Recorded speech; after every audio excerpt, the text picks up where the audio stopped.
There are people who enter your life and immediately disturb your peace. They say something, small, almost harmless, yet it cuts deeper than it should.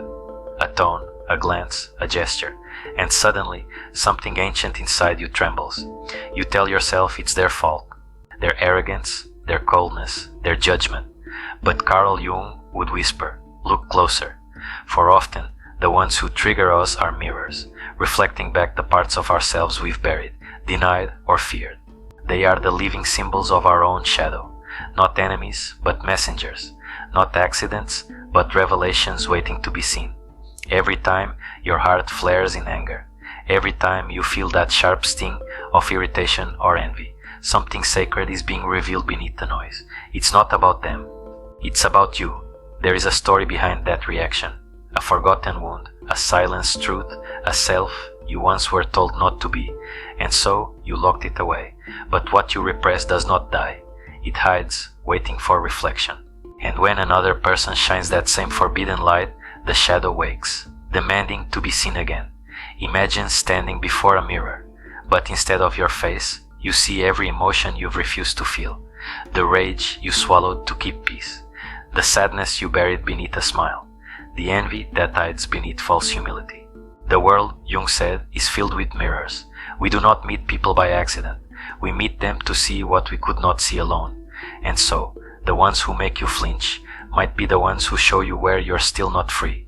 They don't create your wounds, they awaken them. It's an invitation, not to blame, but to awaken. To look inward, to ask, why does this hurt me so deeply? What part of myself am I truly fighting? Because until you face what you project, you remain trapped, seeing enemies where there are teachers, and losing yourself in the reflections of others. The mirror never lies. It only waits for you to recognize what's been hidden there all along. And that is where this journey begins. In the uncomfortable truth that the people who trigger you are not curses, but guides pointing you back to yourself. We live in a world that worships comfort. We are told to stay positive, rise above, don't take things personally. We smile through the irritation, bury pain beneath productivity, and polish the mirror until we can no longer see what's inside it. But beneath the surface of our polite serenity, something restless moves, a tension between who we pretend to be and who we truly are. Carl Jung called it the tension of opposites, the conflict between the persona, the mask we wear to survive in society, and the shadow, the part of us we deny to appear acceptable. We have become masters of repression. We hide behind affirmations and filters, building an image of control while our inner life quietly fractures. We fear being seen in our rawness, our envy, our fear, our secret resentments. So we push them into the dark corners of our psyche and label them bad. But here's the paradox. The more we suppress, the louder the shadow becomes. It doesn't vanish, it waits, and it speaks in the language of triggers. You think it's the co-worker who disrespects you, the friend who always needs to be right, the partner who mirrors your insecurities. But each of them is only a reflection of something unresolved within. The man who irritates you with his arrogance, perhaps he mirrors your own unclaimed confidence. The woman whose sadness exhausts you, maybe she reflects your own abandoned grief. The successful friend you secretly resent, could it be the part of you that fears never being enough? We project what we cannot own. The shadow uses others as screens, casting our denied emotions outward so we can see what we refuse to see within. And the more we deny it, the more we live divided. Half of us performing perfection, half of us buried alive. This is why modern life feels so hollow. Because beneath the noise of self-improvement, the human soul is starving for truth. We don't need more motivation. We need honesty. Honesty about the envy that burns quietly beneath admiration. Honesty about the anger that festers beneath politeness. Honesty about the fear of being ordinary and the ache of never feeling fully seen. We numb these truths with distractions, work, screens, substances, affirmations, anything to avoid the reflection. But what you avoid becomes your master. Every denied emotion waits for recognition, and when ignored, it bleeds into everything you do. It twists your relationships, poisons your peace, and colors the way you see the world. Until one day, you meet someone who stirs the storm again, and this time you can't look away. because something in you knows this is not just anger, not just envy, not just discomfort. It's the shadow knocking. Every trigger is a call to consciousness, a reminder that the darkness within is not the enemy of your light, it is the light's beginning. But first you must endure the mirror. You must stop running from what you feel, because healing is not about being unbothered. It's about being aware, and awareness hurts. It asks you to stand still in the storm, to watch the reflection without turning away, and to whisper to yourself with quiet courage, "This too is me." Only then does the real transformation begin. When you realize that what you've been fighting is not darkness, but disowned light. There is a moment in every soul's journey when the pain of denial becomes heavier than the fear of truth. It is then, in that sacred exhaustion, that revelation begins. Carl Jung called it individuation, the process of becoming whole by uniting what was once divided. The shadow is not your enemy. It is your other half, the forgotten twin of your light. Every quality you reject, your anger, envy, pride, fear, was once an instinct of survival, a response to pain, a fragment of self cast into the dark. You are not here to destroy your darkness, but to understand it, because until you bring what is unconscious into awareness, you will call it fate, and it will rule your life from the shadows. The truth is not hidden in light, it's hidden in what you're unwilling to see. You think the shadow is chaos, but in truth it is order waiting to be acknowledged. You think it's your downfall, but it's the foundation of your wholeness. Jung once wrote, "One does not become enlightened by imagining figures of light, but by making the darkness conscious." Imagine your mind as a vast cathedral. The stained glass windows, your virtues, your ideals, the parts you show the world. But below, beneath the altar, is a crypt, filled with the bones of all you've buried. Your repressed anger, your hidden desires, your unspoken truths. You can pray in the upper hall all you want, but the echo will never quiet until you walk down the stairs and listen to the voices below. For in that darkness, you will find not monsters, but memories. Each shadowed part of you once served a purpose.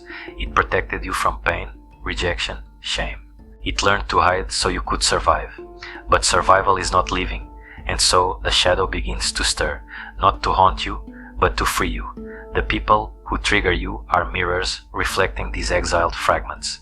The arrogance you despise in others might be your own abandoned confidence waiting to be reclaimed. The coldness you hate in them might be the self-protection you were never allowed to feel. Every projection is a breadcrumb leading back to your unhealed self. And this is the revelation. You are not meant to destroy your shadow. You are meant to integrate it. Integration is not perfection, it is reconciliation. It is the marriage of opposites within the soul. The courage to say, I can be both kind and angry, both loving and jealous, both gentle and fierce, and still be whole. True morality is not the denial of darkness, it is the conscious relationship with it. Without your shadow, your compassion is incomplete, because it has never met its own cruelty.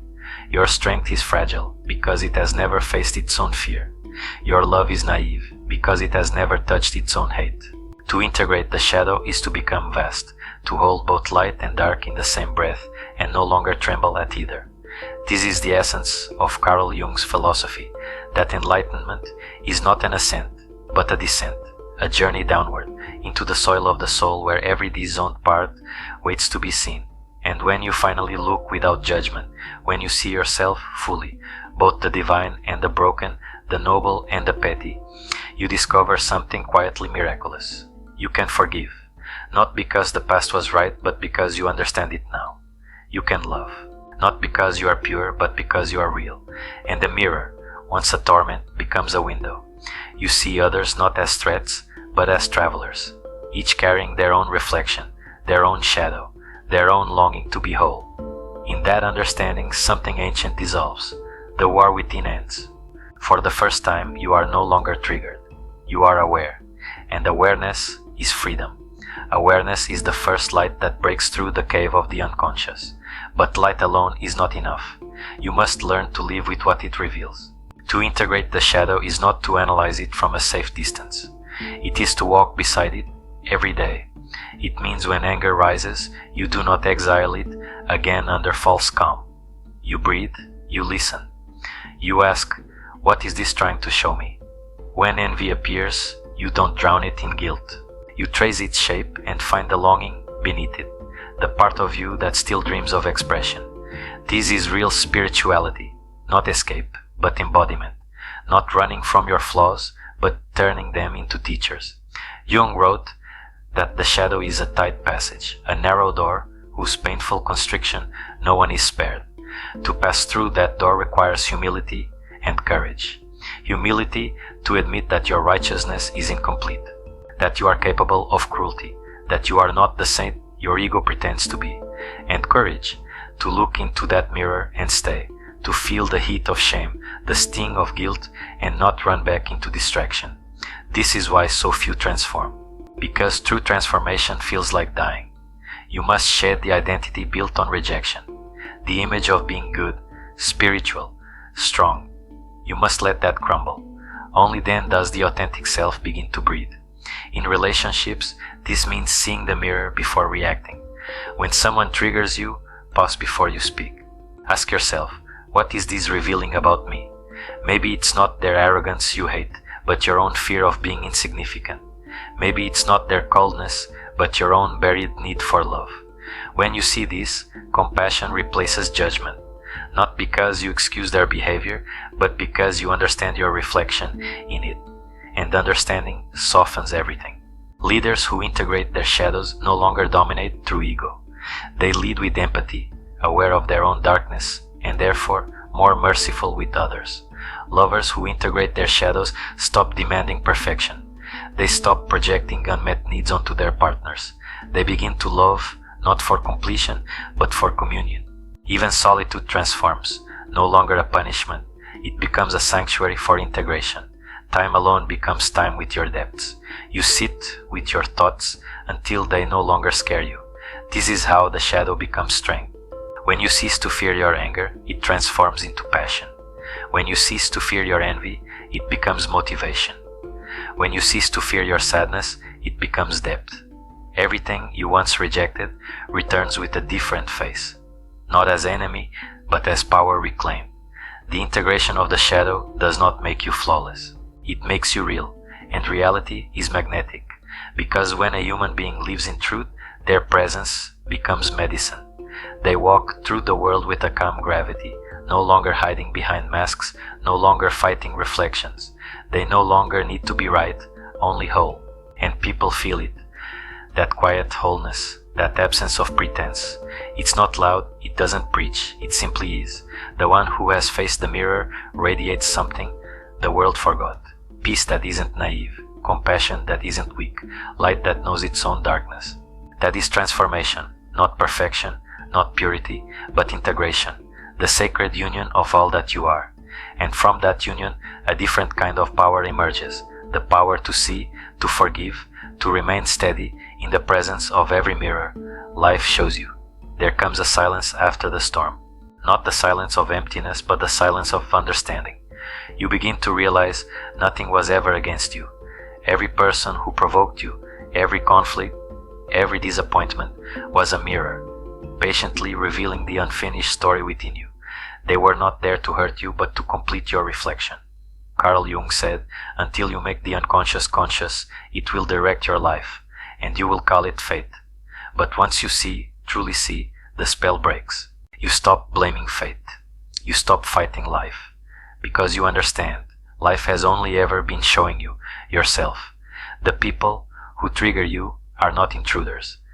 They are fragments of your soul wearing different faces. The world becomes a temple of mirrors, each encounter a quiet initiation into self-knowledge. And slowly, the triggers that once burned with anger begin to soften.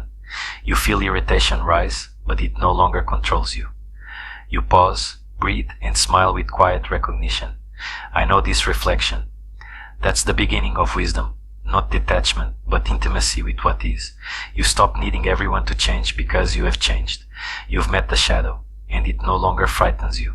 You begin to see beauty even in your contradictions. You realize that light is meaningful only because darkness exists beside it, that every wound was also a doorway, and every mirror a teacher. Integration does not make life easier, but it makes it truer.